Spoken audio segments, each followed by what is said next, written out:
are the Group 1, and this is our presentation. We are going to find someone that we're going to interview about their beliefs in intellectual revolution.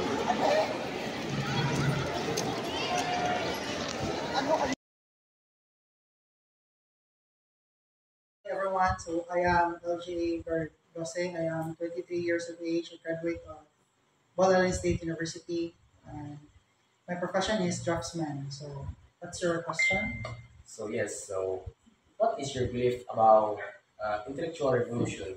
So, my belief on intellectual revolution is very broad since that katong times na nag-study pa ko is wala pa ChatGPT before ato. So, and ang artificial intelligence is dili sad siya kaayo pa kanang well known. So, we are kanang using libraries, books, theses para prove sa data, but kanang karon ang pag-gather sa data, pag-gather sa news, sa mga legitimate na mga articles is very easy lang since makakuha naman mo siya, ma-research naman mo siya online, which is reliable sa siya ng mga kuan.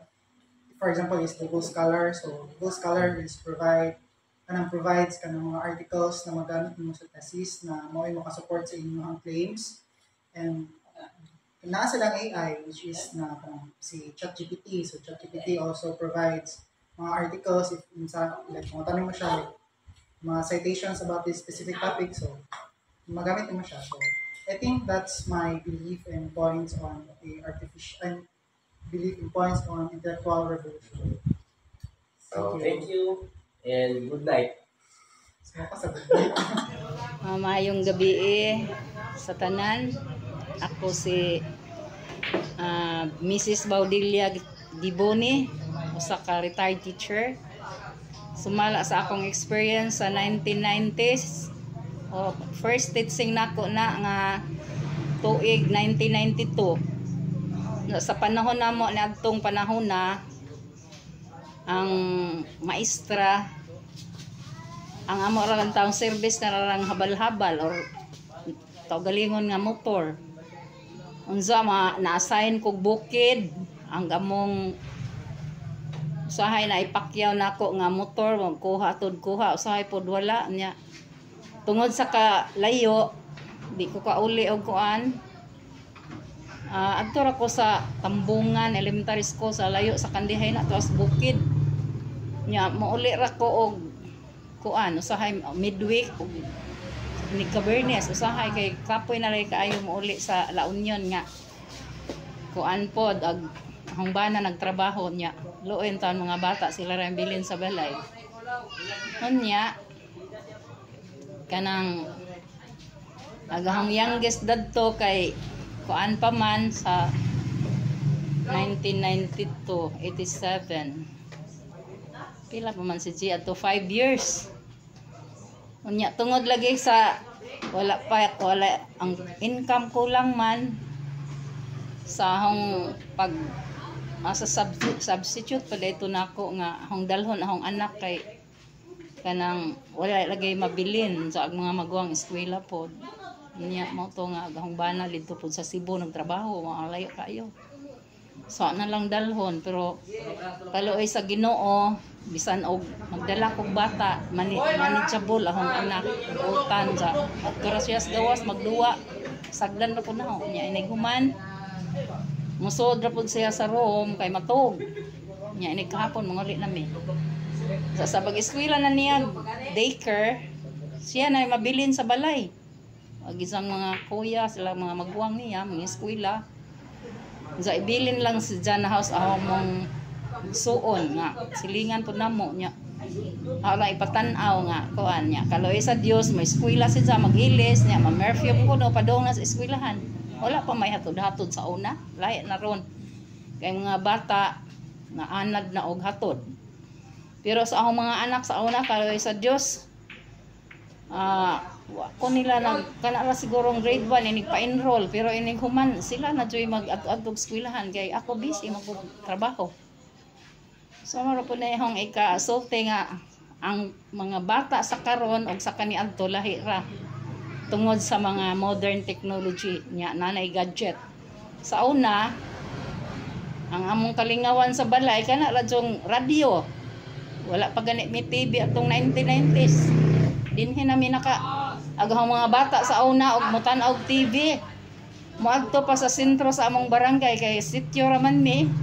Moadto sa among murag abroad ag ihang anak na sila TV nya. Moadto sila magharos pa sila mga ipil-ipil kay arong ipa mudtanaw sila TV arong malingaw ag kanang tag-iya ilang serbisyuhan magharos sila og kanang naipil-ipil parang nailawg sa baboy nya.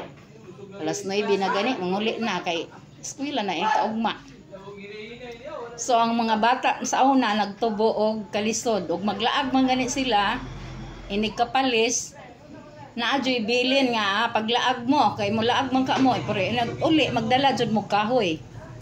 So nya karon naa pa bay bata nga magkabo wala na mangahoy nya agahang batang panganay naa pa jud buhi nga baboy nganuman kay hamang gipromisan nga og doy padak-an ang imong baboy kay maka mudako na to ibaligya unsa arong kayang yang pangandoy makapalit sa baik damo man lagi mi gidaghanon murag ang mong income igo ras kaon sa mga to nga agahong anak unsay buhaton maglungag og mga bani sa gulag gabi sagun sa lang ay sagol tag butangag tahop sa mais nya lugawon sa ining human ilawg sa baboy pagkadako sa iyang baboy gibaligya tuod unsa gipalit jud na og bike kay mo may ang promise nga ipalit og bike sa mao jud toy among experience ahong nga bata nga responsible gyud mga mo maglaag sa suba iniguli magdag kinhason mga bibi mga unsa na diha kay aron nay makaon na mo karong naay among sudan. So unsa karon ang mga bata hayahay na pero sa una lahi ra unsa mi eskwela lagi mao na unsa way balon gamay ra kaadto basta raman kayo ka eskwela.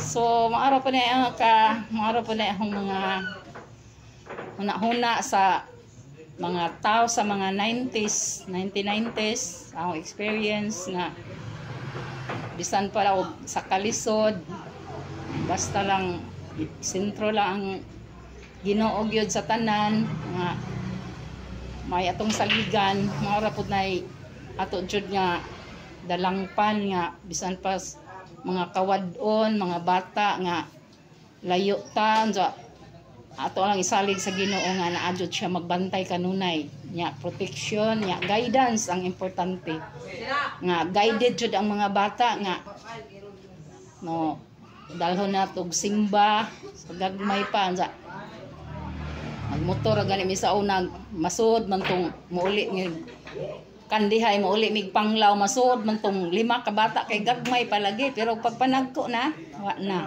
So kaloy sa Dios mao na karong panahon na unsa naman rong yera 2025 og salamat sa Ginoo nga na lampasan ha ang tanang mga pagsuway mga kalisod sa mga anak. Salamat sa Ginoo nga nagmalampuso naman po yung magkuhan pero ang isalig sa tanan sa Ginoo nga siya ra jud mo ay maghatag sa among mga need labi na karong panahon nga niya nata sa kalisod na amang tay kwarta gamay pero ang mga paliton aron na jung mahala. So bisan sa sudan bugas purinti tanan lisod tanan mahal pero nontan las kakugi pag ampo ug maora na tanan naani abot na tarong tuiga 2025. Salamat sa Ginoo, salamat koy nga okay ra gihapon. Oh sige, thank you.